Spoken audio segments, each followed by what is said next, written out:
సేవాభావం ఒకటే ఆనందం ఇచ్చేది, సేవాభావం ఒకటే ఆ దైవం ఇచ్చేది. సేవాభావం ఒకటే ఆనందం ఇచ్చేది, సేవాభావం ఒకటే ఆ దైవం ఇచ్చేది. సేవాభావం ఉన్నవారే ఋషులవుతారు, సేవాభావం ఉన్నవారే ఋషులవుతారు. సేవను చేసేవారే పుణ్య పురుషులు అవుతారు, సేవను చేసేవారే పుణ్య పురుషులు అవుతారు.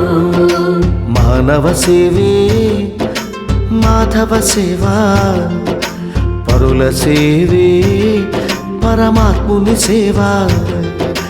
మానవ సేవే మాధవ సేవా, పరుల సేవే పరమాత్ముని సేవా.